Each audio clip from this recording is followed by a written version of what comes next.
नमस्कार दोस्तों, राय पब्लिकेशन के यूट्यूब चैनल में एक बार आपका फिर स्वागत है। हम सब मिलकर राजस्थान की अर्थव्यवस्था पढ़ रहे थे। इसमें राजस्थान की अर्थव्यवस्था में अपने राजस्थान के ऊर्जा संसाधन टॉपिक चल रहा था।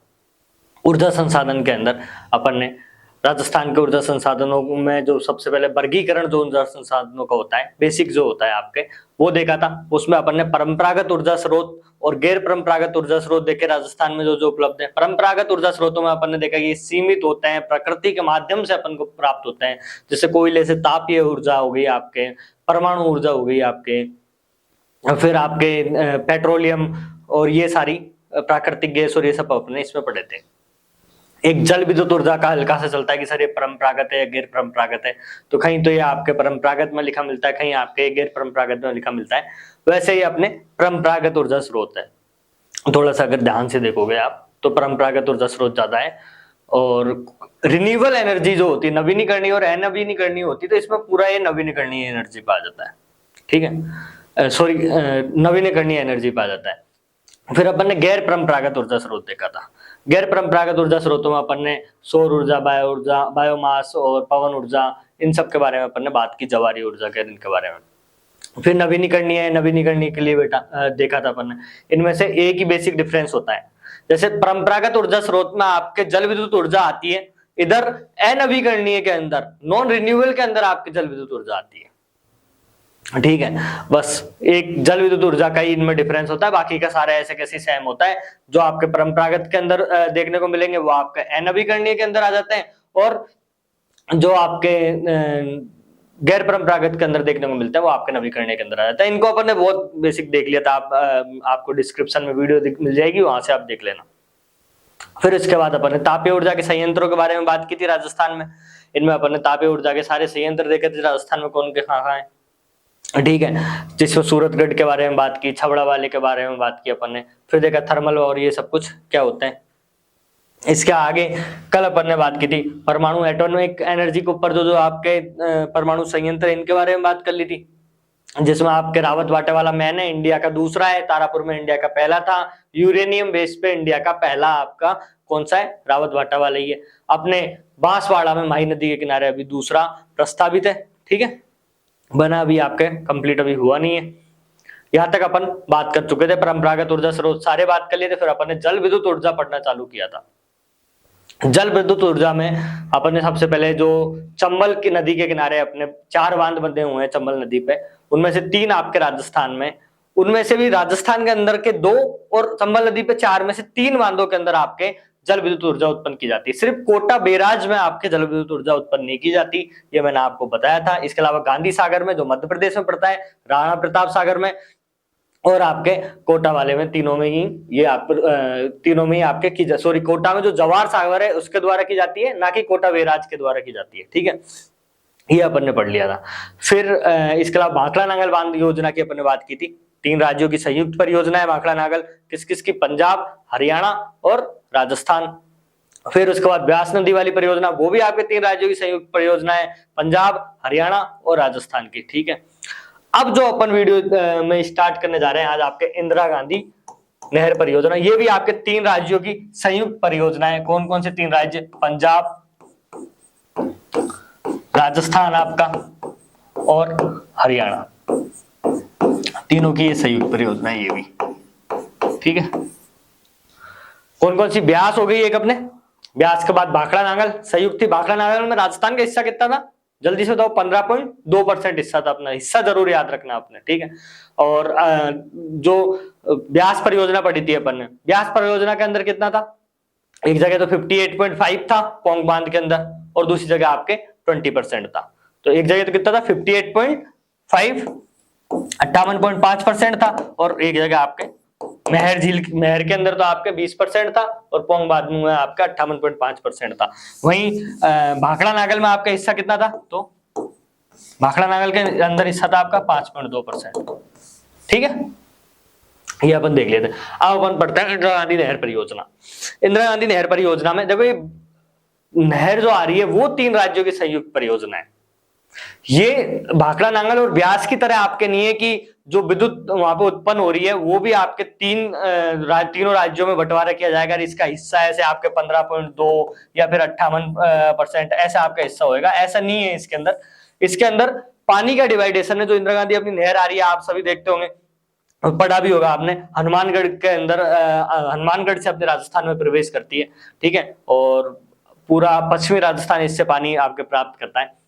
तो इंदिरा गांधी नहर के ऊपर राजस्थान सरकार के द्वारा आपके विद्युत परियोजनाएं चलाई जा रही है। इसकी जो 9 शाखाएं, कितनी शाखाएं इसके अंदर आपकी इंदिरा गांधी नहर के अंदर टोटल शाखाएं कितनी है आपके,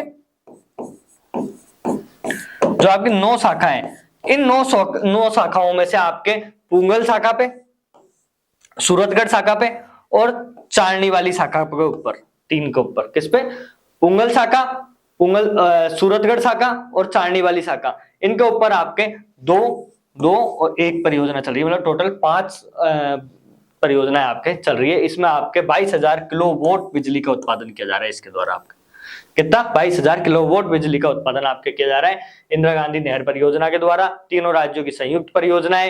राजस्थान में 9 जो शाखा है इंदिरा गांधी नहर परियोजना की, उनमें से पुंगल शाखा, सूरतगढ़ शाखा और चारना वाली शाखा। चारना वाली शाखा कहाँ है आपके, जैसलमेर में,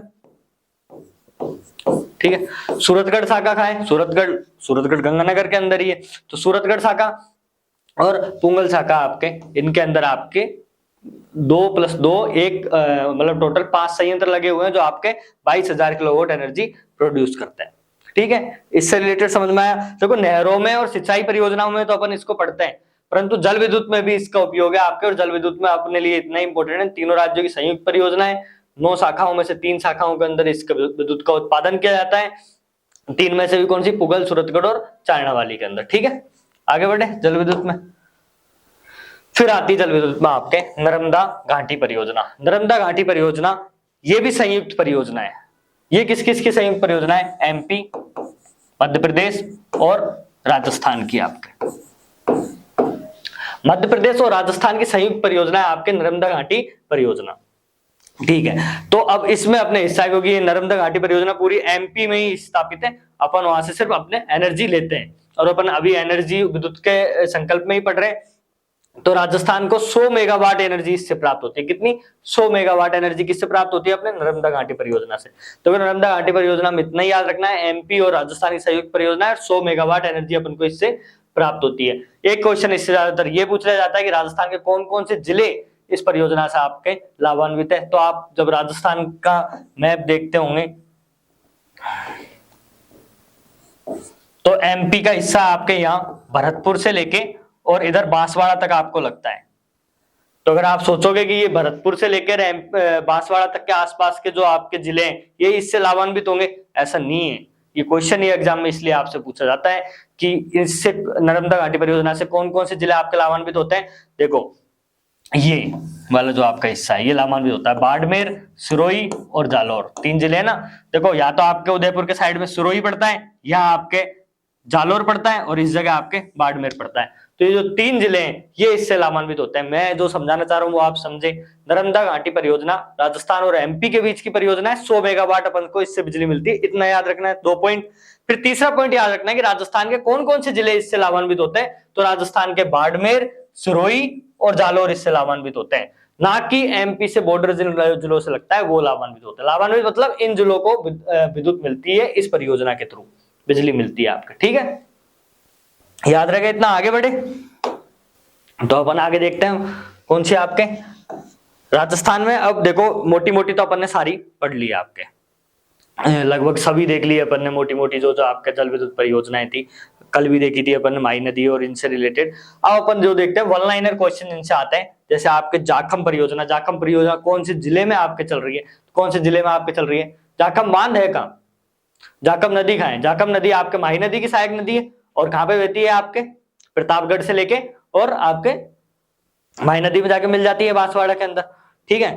तो जो जाखम बांध आपके राजस्थान का सबसे ऊंचा बांध है, सबसे मैं पहले होता तो 1 लाइनर क्वेश्चन आपके बहुत ज्यादा आता है, उसमें ये पूछा जाता है आपको कि राजस्थान का सबसे ऊंचा बांध कौन सा है। सबसे ऊंचा बांध आपके जाखम बांध है। तो ये जो जाखम लघु जल विद्युत परियोजना है ये आपके प्रतापगढ़ में जाखम बांध के ऊपर चल रही है, और ये माही नदी की सहायक नदी कहाँ पे चल रही है, आपके प्रतापगढ़ के अंदर। फिर आती है राहूघाट परियोजना, बहुत इंपॉर्टेंट मान लेना एग्जाम के दृष्टिकोण से आपके। राहूघाट परियोजना बहुत ज्यादा एग्जाम में पूछी जाती है, राजस्थान के लगभग आरएस से लेके और सभी एग्जामों में आपके ये क्वेश्चन पूछा जाता है कि राहूघाट परियोजना कौन से जिले में चल रही है, कौन से में, करौली। लाभान्वित जिला भी आपका करौली। अच्छा, मैं क्या बता रहा आपको कि जो ये राहूघाट परियोजना है आपकी, ये एमपी, मध्य प्रदेश और राजस्थान दोनों की आपके संयुक्त परियोजना है ना कि सिर्फ आपके राजस्थान की परियोजना है। और इससे राजस्थान का लाभान्वित जिला कौन सा है, तो आपके करौली है। देखो अपन ने बहुत सारी परियोजना पढ़ी जो आपके संयुक्त परियोजना है। इनमें सबसे पहले चंबल नदी पड़ी जो राजस्थान और मध्य प्रदेश की 50-50 थी। फिर उसके बाद माही नदी पड़ी, गुजरात और राजस्थान की थी, 55-45 का रेशियो था, राजस्थान का 45 था। बिजली अपन ने 100% ली थी अपन ने माही नदी से। फिर इसके बाद भाखड़ा नांगल पड़ा अपन ने, भाखड़ा नांगल भी 3 राज्यों की थी, पंजाब, राजस्थान, हरियाणा। फिर ब्यास नदी पड़ी, वो भी 3 राज्यों की थी। इंदिरा गांधी नदी परियोजना पड़ी, वो भी 3 राज्यों की थी। नर्मदा नहर पड़ी, वो भी आपके मध्य प्रदेश और राजस्थान की संयुक्त परियोजना थी। इसके बाद अपने राहूघाट, तो कितनी सारी संयुक्त परियोजनाएं आपके आ गई। तो राहूघाट जल विद्युत परियोजना से लाभान्वित जिला आपका करौली और राजस्थान और मध्य प्रदेश की संयुक्त परियोजना है। अच्छा, फिर आपके अनास नदी। अनास नदी भी आपके माही नदी की सहायक नदी है। किसकी सहायक नदी है? माही की सहायक नदी है। माही से कहां मिलती है आपके अनास? तो बांसवाड़ा के अंदर मिलती है। तो अनास और हरण नदी के संगम पे, कहां पे?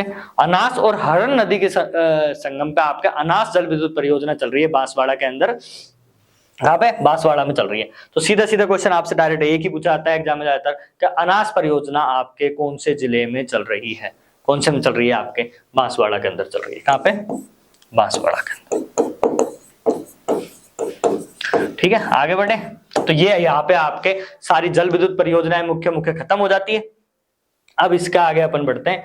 राजस्थान में सौर ऊर्जा, जल विद्युत सौर ऊर्जा, पवन ऊर्जा और बायोमास ऊर्जा, जो रिन्यूएबल एनर्जी या फिर गैर परंपरागत ऊर्जा स्रोतों में सबसे ऊपर आते हैं आपके। ठीक है, इनके बारे में देखते हैं। इनसे आजकल क्वेश्चन भी बहुत ज्यादा आपके एग्जाम में पूछे जा रहे हैं। तो इनमें से ये तीनों पढ़ेंगे अपन डिटेल में, कौन कौन सी? सौर ऊर्जा, पवन ऊर्जा और आपके सौर ऊर्जा, पवन ऊर्जा और बायोमास ऊर्जा, इनमें से। ठीक है, सबसे पहले स्टार्ट करते हैं आपके सौर ऊर्जा। बहुत ज्यादा क्वेश्चन इससे आते हैं। राजस्थान में सर्वाधिक, पूरे इंडिया में सबसे ज्यादा सौर ऊर्जा का सोर्स भी अपने राजस्थान है। क्यों? क्योंकि रेगिस्तान है, गर्मी इतने दिन पड़ती है, लगभग 325 दिन आपके यहाँ पे सूरज निकला रहता है राजस्थान में। किताबों के हिसाब से बता रहा हूँ आपको, 325, ये 300 नहीं है, 325 कर लेना इसको आप। 325 दिन राजस्थान में सूरज निकलता है। ठीक है, 325 दिन राजस्थान में सूरज निकलता है इकोनॉमिक सर्वे के अकॉर्डिंग। तो अब सबसे ज्यादा राजस्थान में सौर ऊर्जा की संभावना भी आपके राजस्थान में, और वर्तमान में सबसे ज्यादा सौर ऊर्जा उत्पादित भी अपना राजस्थान ही कर रहा है। अपने एग्जाम पॉइंट ऑफ व्यू से सौर ऊर्जा में क्या क्या इंपॉर्टेंट है अपने, तो सौर ऊर्जा का उत्पादन में राजस्थान पहले स्थान में, नाम बता दिया है ना। 325 दिन अपने यहाँ पे सूरज निकलता है। सौर ऊर्जा का जो अभी विस्तार का काम राजस्थान में किसके द्वारा किया जा रहा है? आपके सेज के द्वारा किया जा रहा है। सेज क्या है? Solar energy enterprises zone. जैसे आपने इन सेज, एक सेज के बारे में सुना होगा, स्पेशल इकोनॉमिक जोन। एक सेज और सुना होगा आपने, SEZ, रीको के द्वारा जो चलाए जाते हैं उद्योग के अंदर। मैंने आपको पढ़ाए भी, ये किसके द्वारा चलाए जाते हैं? ये आपके रीको के द्वारा चलाए जाते हैं। ये सेज क्या है? ये स्पेशल इकोनॉमिक जोन, ये उद्योग को कंट्रोल करने के लिए है। और ये जो सेज है SEEZ, solar energy enterprises zone, ये सोलर एनर्जी के ऊपर कंट्रोल करने, इसके विस्तार करने के ऊपर आपके कार्यरत किया गया है। अभी इसको कौन चलाता है? ये सेज तो आपके रीको चलाते हैं। ये किसके द्वारा चलाया जाता है आपके? तो ये आपके चलाया जाता है राजस्थान रिन्यूएबल एनर्जी कॉर्पोरेशन के द्वारा, RECC के द्वारा। इसके बारे में पढ़ेंगे अभी कि राजस्थान में रिन्यूएबल एनर्जी जो है, नवीकरणीय एनर्जी जो है, उनको ऊपर कंट्रोल RECC के द्वारा किया जाता है। और सौर ऊर्जा आपकी एक नवीकरणीय एनर्जी है। तो ये सेज जो इसको कंट्रोल करती है, सोलर पार्क वगैरह की स्थापना करने के लिए सेज की स्थापना की गई, तो वो आपके इसके द्वारा चला जाता है? RECC के द्वारा चलाया जाता है। अपन बात करें तो सौर ऊर्जा के बारे में, 325 दिन सूरज निकलता है, राजस्थान का पहला स्थान है। अब देखो, इनसे जो बेसिक क्वेश्चन जो आते हैं आपके, वो आते हैं कि भारत का पहला सोलर पावर प्लांट कहाँ लगा? भारत का, ना कि राजस्थान का। तो भारत का पहला सोलर पावर प्लांट आपके, राजस्थान का भी पहला सोलर प्लांट आपके फलोदी जोधपुर के अंदर लगा। कहाँ लगा? फलोदी जोधपुर के अंदर। ठीक है, एक तो ये बात याद रखना है आपको। इसकी विद्युत क्षमता स्टार्टिंग में कितनी थी? 10 मेगावाट थी। कितनी थी? 10 मेगावाट थी। फिर उसके बाद दूसरी चीज एक और याद रखना, देखो इसकी जैसी है, राजस्थान का पहला सोलर पार्क बड़ला में है। देखो ये तो सोलर प्लांट है, भारत का पहला सोलर प्लांट, जो पूरा एक प्लांट लगता है उसमें से जो एनर्जी बिजली का उत्पादन होता है, वो आपके कहां पे? सोलर प्लांट फलोदी में। और पहला सोलर पार्क आपके भड़ला जोधपुर के अंदर है ना। इसकी कैपेसिटी कितनी है? ये अभी काफी चर्चा में भी रहता है एग्जाम में, इसलिए 2245 मेगावाट। 4 चरणों में बनाया गया। इकोनॉमिक सर्वे में डिटेल से भी पढ़ाया आपको, क्योंकि ये सोलर राजस्थान का पहला सोलर पार्क है, अभी नया ही स्थापित हुआ है, इसलिए इससे क्वेश्चन आते हैं। 2245 मेगावाट इसकी क्षमता है, 4 चरणों में जाके बना है। अभी तीसरा चरण इसका बन रहा था, जिससे अभी आपके लेटेस्ट जो भी एग्जाम हुए उनमें एक क्वेश्चन आया, तीसरा चरण किसने बनाया? तो आपका अडानी ग्रुप के द्वारा बनाया गया था। ये अपन ने पढ़ा है सभी। इसके अलावा बीकानेर के भेरूखीरा गांव है, इसमें आपके एशिया के पहले सोलर थर्मल पावर प्लांट की स्थापना की गई है। अच्छा, ये क्या है? एशिया के पहले, सबसे पहले देखो, एक तो अपन ने सबसे पहले पढ़ा भारत का पहला सोलर प्लांट भड़ला जोधपुर के अंदर, सॉरी फलोदी जोधपुर के अंदर। राजस्थान का पहला सोलर पार्क, और ये क्या है आपके? Solar thermal. इनमें क्या अंतर है? तो प्लांट तो सबसे पहले फलोदी में, पार्क आपके भड़ला जोधपुर के अंदर। और एशिया का पहला सोलर थर्मल में अपन पढ़ के आए हैं तापीय एनर्जी। तो तापीय एनर्जी प्लस सोलर एनर्जी दोनों को मिला के जो एनर्जी प्रोड्यूस की जा रही है आपके कोयले से और सूरज की किरणों से, दोनों को मिला के एक ऐसा प्लांट बनाया गया है जो आपके एनर्जी प्रोड्यूस करे। एशिया का ऐसा पहला प्लांट कहां लगा है आपके? तो बीकानेर के अंदर लगा है। ठीक है, एशिया का पहला कौन सा? भेरू गांव, बीकानेर के अंदर। ये इंपॉर्टेंट लगाना आप सबसे ज्यादा। वो जितनी मैंने इसमें ये किए हैं मिटा देता हूं, इनमें आपको याद क्या रखना है मेन। तो मैंने आपको जो याद रखना है वो रखना है, भारत का पहला सोलर प्लांट फलोदी में, इसके अलावा राजस्थान का पहला सोलर पार्क भड़ला जोधपुर में, और फिर आपके भेरूखीरा गांव में एशिया का पहला सोलर थर्मल पावर प्लांट। ये याद रखना है, ठीक है, इतना याद रहेगा आपको। इसके अलावा भी आपके सोलर पार्क स्थित है, वो आपके फलोदी जोधपुर में हो गया। नोक बीकानेर में भी एक आपके है, कहां पे? नोक, बीकानेर का नाम सुना होगा, नोक बीकानेर का है। एक फतेहगढ़ जोधपुर के अंदर भी है, ये याद रख लेना। एक और जोधपुर के अंदर एक और है आपके सोलर पार्क, कौन सा है? फतेहगढ़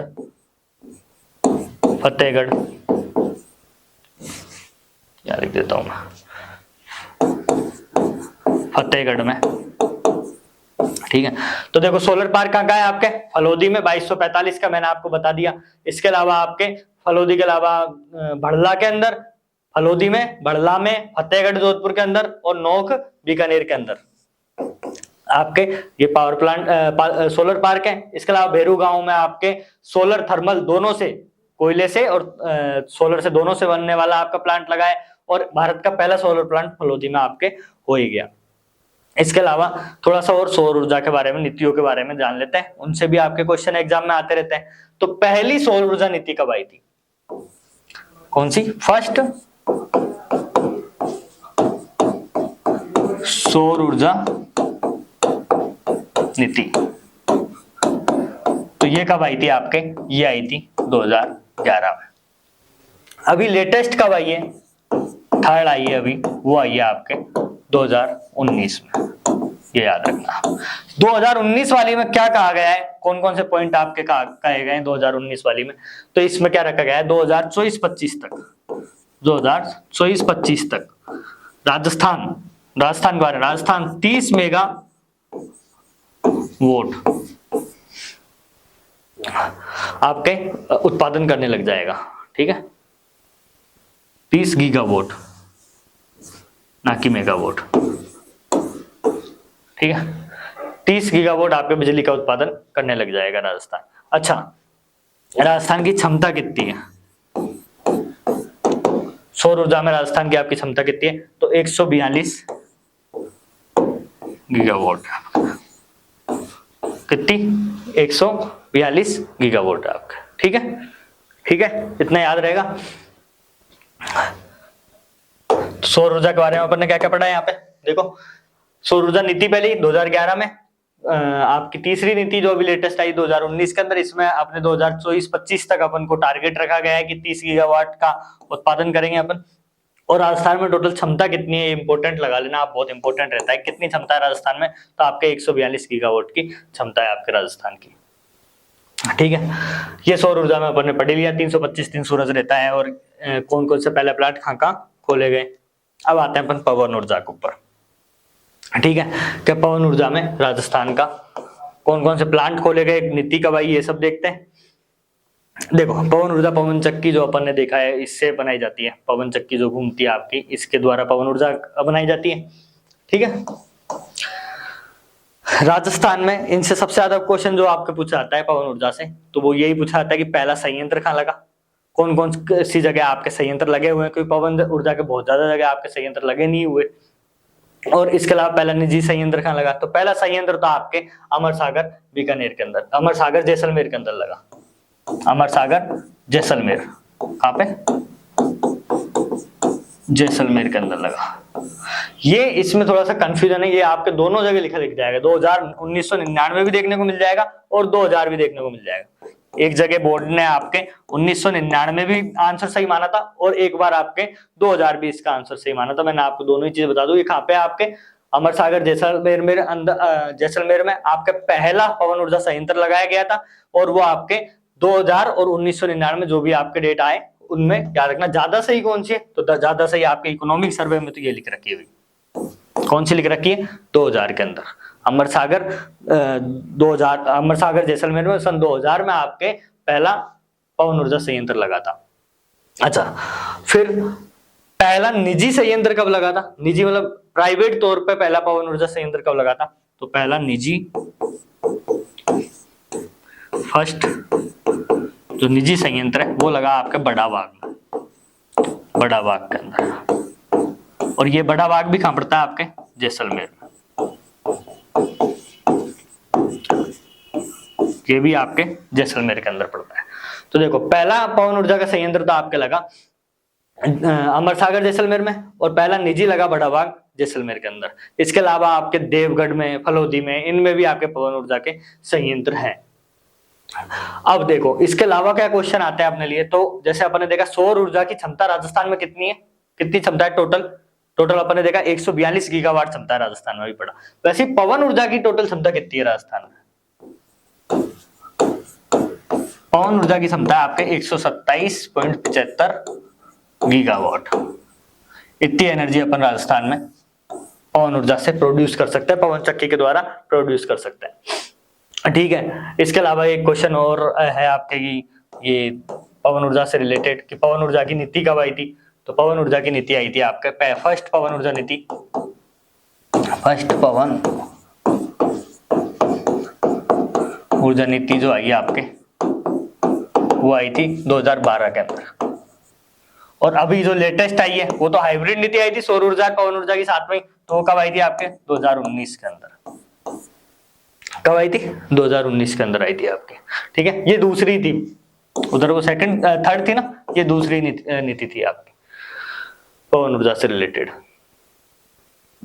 इसके अलावा मैंने आपको बताया पहला तो बता दिया कि पहले संयंत्र कहाँ लगे। इसके अलावा आपके जो संयंत्र है पवन ऊर्जा के, वो आपके दूसरा जो संयंत्र है वो देवगढ़ प्रतापगढ़ के अंदर लगा था 2004 के अंदर। ठीक है, और फिर तीसरा जो संयंत्र लगा वो आपके बीटड़ी पवन ऊर्जा संयंत्र फलोदी जोधपुर के अंदर लगा। कौन सा है, फलोदी जोधपुर वाला जो बीटड़ी के अंदर आपका है, तो बीटड़ी के अंदर आपके तीसरा लगा। एक जो आपके मैंने बताया आपको निजी वाला याद रखना है आपको, बढ़ावा जैसलमेर वाला। टोटल क्षमता मैंने पवन ऊर्जा की कितनी बताई, 127.75 गीगावाट बताइए अपने। फिर आते हैं बायोमास एनर्जी के ऊपर, और ये अपने गैर ऊर्जा संसाधनों में सबसे लास्ट है। बायोमास एनर्जी जो है आपके, बायोमास एनर्जी प्राप्त किससे होती है आपके, इसको जैविक द्रव्य एनर्जी भी बोलते हैं। सबसे पहले तो आपके कौन सी एनर्जी बोलते हैं, जैविक द्रव्य ऊर्जा। ठीक है, अन्य नाम से किस नाम से जाना जाता है, जैविक द्रव्य एनर्जी के नाम से जाना जाता है। बायोमास एनर्जी आपको प्राप्त किससे होती है, बायोमास एनर्जी आपके जूली फ्लोरा का एक जो पौधा होता है उससे, और सरसों और चावल की जो धुली होती है उससे उनको अपशिष्ट बना के आपके बनाई जाती है। देखो यहाँ पे लिख रखा है जैसे आपके कि खेती बार अपशिष्ट से इनसे प्राप्त होती है। तो कौन कौन से दो पौधों से प्राप्त होती है आपके, कौन से दो पौधों का उपयोग लिया जाता है? एक तो सरसों की थूली, सरसों और आपके चावल की धूली से,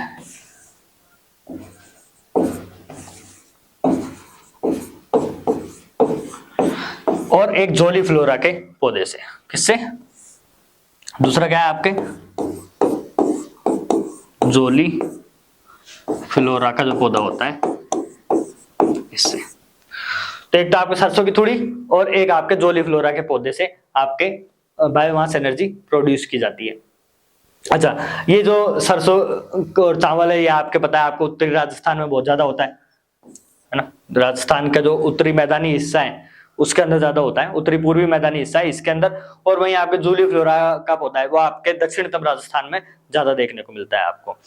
इकोनॉमिक सर्वे में इनके बारे में ऐसा लिख रखा है कि सरसों और चावल के 12 जिलों में ज्यादा मिलते हैं। कहाँ पे मिलते हैं? 12 जिलों में प्राप्त होते हैं सरसों और चावल की थूली। और जोली फ्लोरा का जो पौधा है आपके, ये आपके राजस्थान के 8 जिलों में प्राप्त होता है। कितने में प्राप्त होता है? 8 जिलों में इनमें प्राप्त होता है आपके। ठीक है, राजस्थान में सबसे ज्यादा आपके बायोमास संयंत्र कौन सी जगह लगे हुए हैं? तो आपके कौन सी जगह लगे हुए हैं? उदयपुर के अंदर लगे हुए हैं। ये क्वेश्चन भी आपसे आता है। एक क्वेश्चन आता है सबसे ज्यादा, तो सर आपने बता दिया कि कहाँ पे लगे हुए हैं, उदयपुर के अंदर। एक आपका और पूछा था कि राजस्थान में कितने संयंत्र अभी तक स्थापित हो चुके हैं बायोमास के। ये आपके इकोनॉमिक सर्वे से क्वेश्चन उठा के आता है, मैंने बताया भी था। परंतु अभी तक आप याद रखना, राजस्थान में अभी आपके 13 संयंत्र लग चुके बायोमास के। कितने लग चुके? 13 संयंत्र स्थापित हो चुके। तो बायोमास में अपन ने क्या क्या पढ़ा?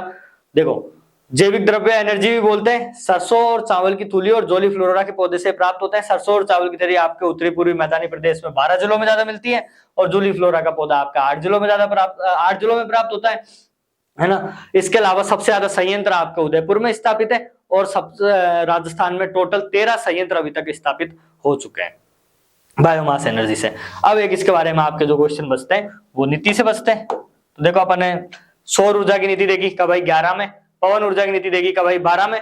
बायोमास सबसे एडवांस थी, तो पहली फर्स्ट बायोमास नीति कब आई थी आपकी? बायोमास नीति कब आई थी आपकी? 2010 के अंदर आ गई थी। कब आ गई थी? 2010 के अंदर ही आपकी पहली बायोमास नीति आ गई थी। ठीक है, इसके अलावा ये बायोमास से मोटा मोटा आपके इतने ही क्वेश्चन आते हैं कि और अच्छा, एक हल्का सा क्वेश्चन ये हो रहा था इसका कि अभी तक कितना उत्पादन हो रहा है, उत्पादन कितना हो रहा है इससे।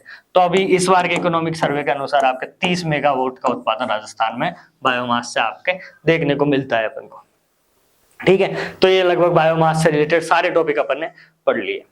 तो इसमें अपन एक लास्ट टॉपिक जो आपका रह रहा है वो रह रहा है RREC, जो अभी अपने डिस्कस किया था, राजस्थान रिन्यूएबल एनर्जी कॉर्पोरेशन, जिसमें बताया सोलर ऊर्जा के ऊपर, सेज के ऊपर जो आपके कंट्रोल कर रहा था वो। तो कौन सा रह रहा है? RREC, Rajasthan regional renewable energy, Rajasthan renewable energy corporation. ठीक है, राजस्थान नवीनीकरण ऊर्जा निगम आपके रह रहा है। इसकी स्थापना कब की गई थी? ये क्या काम करता है? ये आपके जितने भी गैर परंपरागत सोर्स होते हैं, सबसे पहले तो इसकी स्थापना की गई थी आपके अगस्त 2002 के अंदर इसकी स्थापना की गई। अच्छा, Rajasthan renewable energy corporation, Rajasthan नवीनीकरणीय ऊर्जा संस्था का काम क्या है आपके राजस्थान में? इसका काम है राजस्थान में गैर परंपरागत जो ऊर्जा स्रोत है, कौन से? गैर परंपरागत ऊर्जा सोर्सों को मैनेज करना, परंपरागत ऊर्जा सोर्सों को मैनेज करना।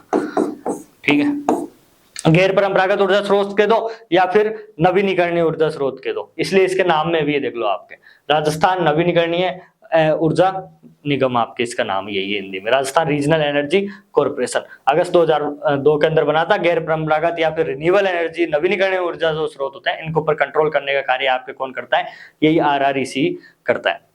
तो हमने एनर्जी से रिलेटेड इतना ही मोटा मोटा, एक आपके कुसुम योजना से रिलेटेड कोई क्वेश्चन आ जाए कि कुसुम योजना क्या है, इसमें पहला संयंत्र आपके कहाँ लगा, इनसे रिलेटेड क्वेश्चन आपके आ सकता है।